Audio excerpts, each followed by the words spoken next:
Tersangka tudingan ijazah palsu Roy Suryo mengaku heran terhadap Rismon yang tiba-tiba mengajukan restoratif justice ke Jokowi.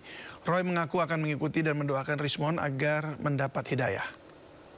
Apa yang ingin saya sampaikan di kesempatan hari ini, mari selain kita mendoakan yang ada, mari kita ikuti, kita nikmati percaturan atau permainan kartu yang dimainkan oleh si Jack.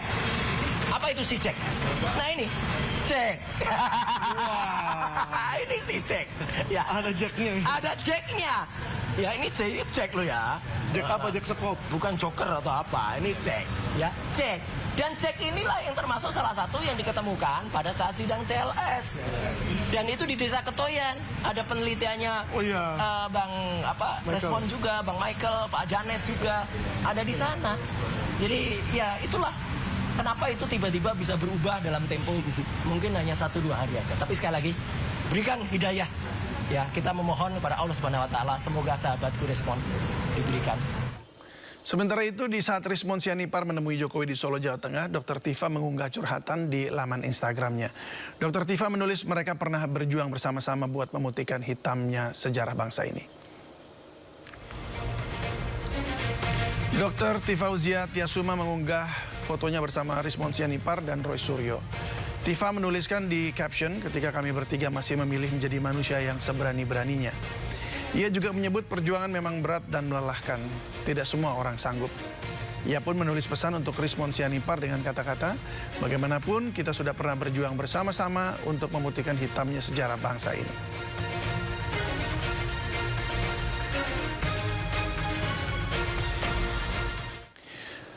KPK akhirnya menahan mantan Menteri Agama Yakut Khalil Qomas dan Yakut ditahan usai menjalani pemeriksaan sebagai tersangka dalam kasus dugaan korupsi kuota haji. Dengan penahanan tokoh muda Islam. KPK akhirnya menahan mantan Menteri Agama Yakut Khalil Qomas. Yakut ditahan usai diperiksa sebagai tersangka dalam kasus korupsi kuota haji. Yakut kemudian dibawa dengan menggunakan mobil tahanan.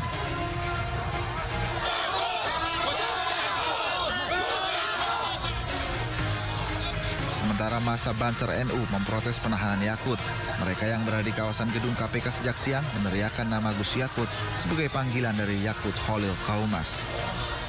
Menimbang bahwa dengan demikian permohonan pra-peradilan pemohon ditolak untuk seluruhnya, maka pemohon dibebani untuk membayar semua biaya perkara yang timbul dalam permohonan ini. Sebelum diperiksa, Yakut ajukan permohonan pra-peradilan, namun pra-peradilan Yakut ini ditolak. Dengan demikian, dengan ditolaknya pra-peradilan ini, proses kasus dugaan korupsi haji ini pun dilanjut. Tim Liputan iNews melaporkan.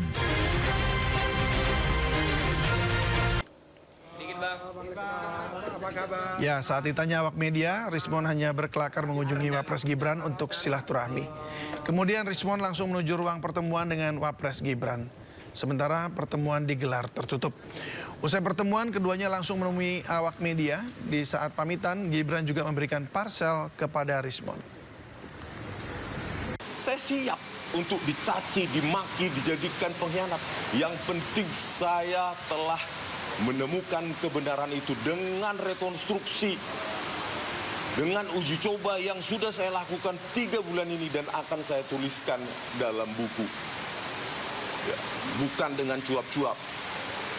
Saya akan menuliskan 2026 semoga bisa selesai. Saya katakan tadi kepada Mas Wapres, ya, penebusan saya atas semua hiruk pikuk ini, baik disebabkan oleh saya maupun yang lain, itu akan saya tebus kepada keluarga Mas Wapres dan terutama.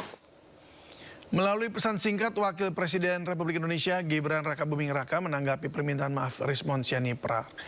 Gibran menghargai pernyataan dan sikap Rismon yang bersedia mengklarifikasi terkait hasil penelitiannya.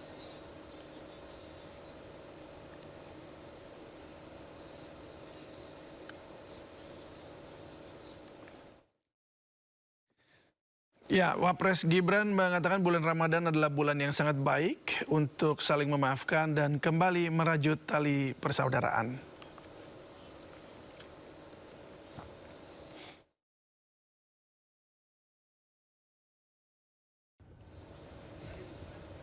Ya, sebelumnya Rismond mengunjungi kediaman Jokowi di Solo pada Kamis siang. Dan kedatangan Rismond ke rumah Jokowi dilakukan setelah mengajukan restoratif justice di kasus tudingan ijazah palsu. Rismond sebelumnya telah ditetapkan tersangka bersama Roy Suryo CS. Sementara Egy Sujana dan Damai Harilubis status tersangkanya dicabut setelah berdamai dengan Jokowi. Seperti apa yang menjadi klarifikasi saya dalam 1-2 hari ini, ya, bahwa dalam 2 bulan terakhir saya melanjutkan penelitian saya. Ya, kalau dibilang mengkaji ulang, mempelajari kembali semua metodologi yang saya tuliskan secara independen. Ya. Jadi saya garis bawahi secara independen, metodologi itu saya tuliskan sekitar 480 halaman dari 200 halaman lebih di buku Jokowi White Paper.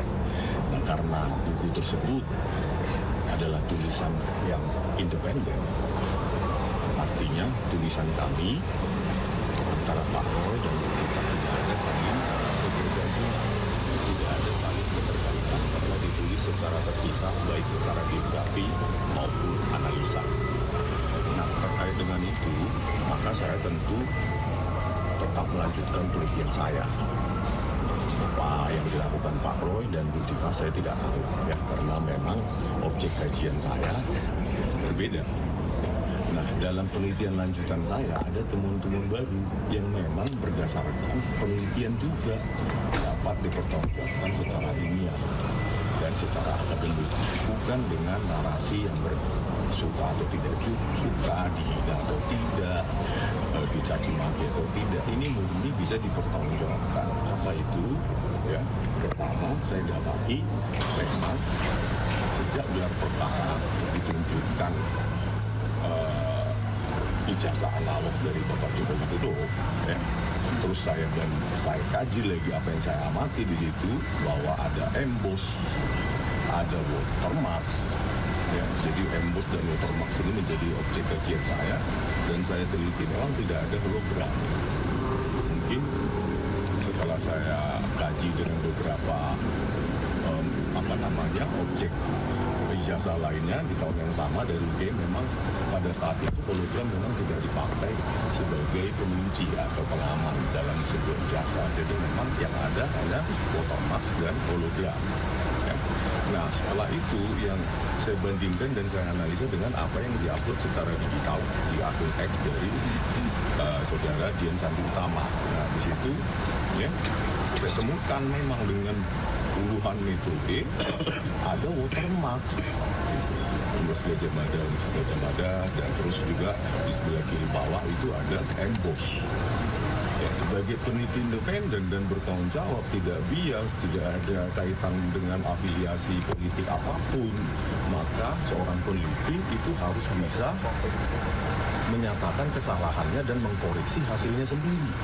Bila peneliti lain tidak mengkoreksinya atau tidak mampu mengkoreksinya, maka sebagai peneliti independen yang bebas terhadap pengaruh siapapun, ya ini saya garis bawahi, pengaruh siapapun hanya berdasarkan objektivitas penelitian dan hasil temuan dari saya nyatakan bahwa memang ada itu watermark dan